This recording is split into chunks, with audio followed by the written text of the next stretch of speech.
Pisanio! Thou toldst me when we came from horse the place was near at hand. Ere long my mother so to see me first as I have now. Pisanio! Man! Where is Posthumus? What is in thy mind that makes thee stare thus? Wherefore breaks that sigh from the inward of thee? One but painted thus would be interpreted a thing perplexed beyond self-explication. Put thyself into a behavior of less fear, ere wilderness vanquish my stater senses. What's the matter? Why tenderest thou that paper to me with a look untender? If 'twill be summer news, smile to it before. If winterly, thou needst but keep thy countenance still. My husband's hand. That drug-damned Italy hath outcraftied him, and he's at some hard point. Speak, man. Thy tongue may take off some extremity which to read would be but even mortal to me. Please you read, and you shall find me, wretched man, a thing the most disdained of fortune. Thy mistress Pisanio hath played this trumpet in my bed. The testimonies whereof lie bleeding in me. I speak not out of weak surmises, but from proof as strong as my grief and as certain as I expect my revenge. That part thou, Pisanio, must act for me. If thy faith be not tainted with the breach of hers, let thine own hands take away her life. I shall give thee opportunity at Milford even. She hath my letter for the purpose where, if thou fear to strike and make me certain it is done, thou art the pander to her dishonor and equally to me disloyal. What shall I need to draw my sword? The paper hath cut her throat already. No, 'tis slander whose edge is sharper than the sword, whose tongue outvenoms all the worms of Nile, whose breath rides on the posting winds and doth belie all the corners of the world. Kings, queens and states, maids, matrons, nay, the secrets of the grave this viperous slander enters. What cheer, madam? Falls to his bed. What is it to be false? To lie and watch there and to think on him? To weep twixt clock and clock. If sleep charge nature, to break it with a fearful dream of him and cry myself awake. That's false to his bed, is it? Alas, good lady. I'm false. Set a conscience witness. Iachimo, thou didst accuse him of incontinency. Thou then lookst like a villain. Now methinks thy favor's good enough. Some jay of Italy, whose mother was her painting, hath betrayed him. Poor, I am stale, a garment out of fashion. And for I am richer than to hang by the walls, I must be ripped to pieces with me. Oh, men's vows are women's traitors. All good seeming by thy revolt, oh, husband shall be thought put on for villainy. Not born where it grows, but worn, a bait for ladies. Good madam, hear me. True, honest men being heard, like false Aeneas were in his time thought false, and Sinon's weeping did scandal many a holy tear. So thou, Posthumus, will lay the leaven on all honest men. Goodly and gallant shall be false and perjured from thy great fall. Come, fellow, be thou honest. Do thou thy master's bidding. When thou seest him, a little witness my obedience. Look, I draw the sword myself. Take it, and hit the innocent mansion of my love, my heart. Fear not, 'tis empty of all things but grief. Thy master is not there who was indeed the riches of him. Do his bidding, strike! Thou mayst be valiant in some other cause, but now thou seemst a coward. Vile instrument, you shall not damn my hand.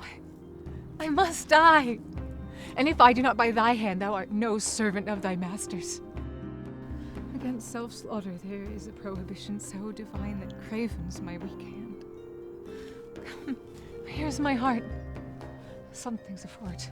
Soft, soft, will no defense, obedient as the scabbard. What is here? Scriptures of the loyal Leonidas, all turned to heresy.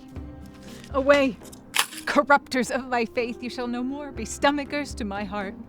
Thus may poor fools believe false teachers. Though those that are betrayed do feel the treason sharply, and yet the traitor stands in worst case of woe.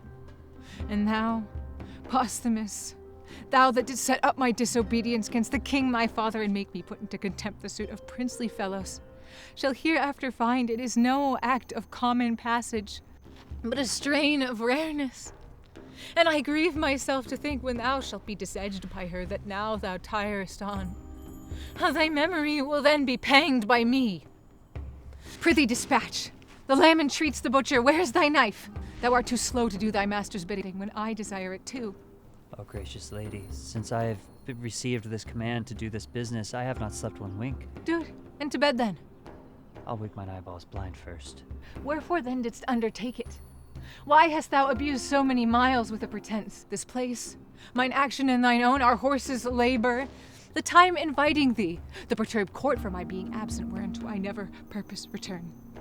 Why hast thou gone so far to be unbent when thou hast taken thy stand, the elected deer before thee? To win time, to lose so bad employment, in the which I have considerate of a course. Good lady, hear me with patience.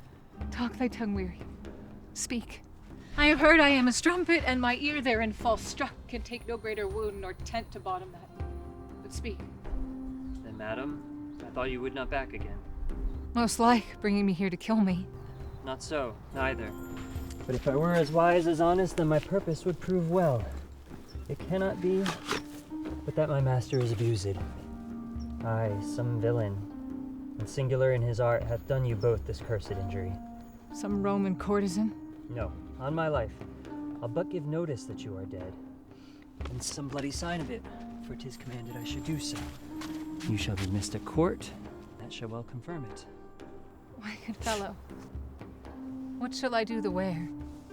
Where bide, how live, and in my life what comfort when I am dead to my husband? Feel back to court? No court, no father, nor no more ado with that harsh, noble, simple nothing, that Cloten, whose love suit hath been to me as fearful as a siege. If not at court, then not in Britain must you bide. Where then? Hath Britain all the sun that shines? Day, night, are they not but in Britain? In the world's volume, Britain seems as of it, but not in it. In a great pool, a swan's nest. Prithee think, there's livers out of Britain. I am so glad you think of other place. The ambassador, Lucius the Roman, comes to Milford Haven tomorrow. Now, if you could wear a mind dark as your fortune is, and but disguise that which to appear itself must not yet be, but by self-danger you could tread a course, both pretty and full of view. Yea, haply, near the residence of Posthumus, so nigh at least, that though you may not have his actions be visible, report should render him hourly to your ear, as truly as he moves.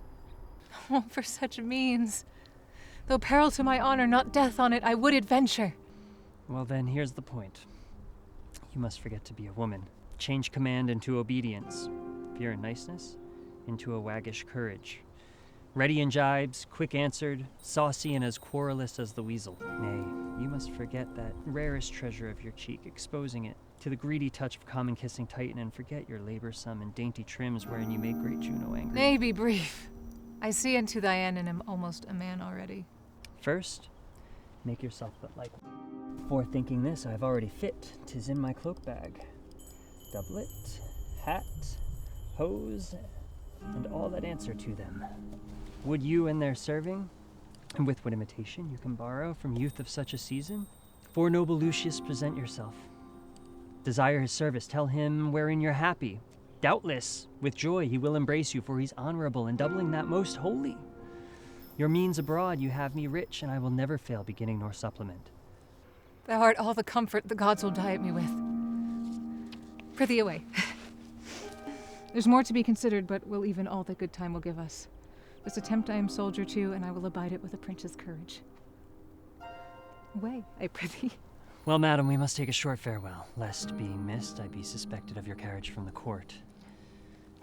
My noble mistress, here is a box.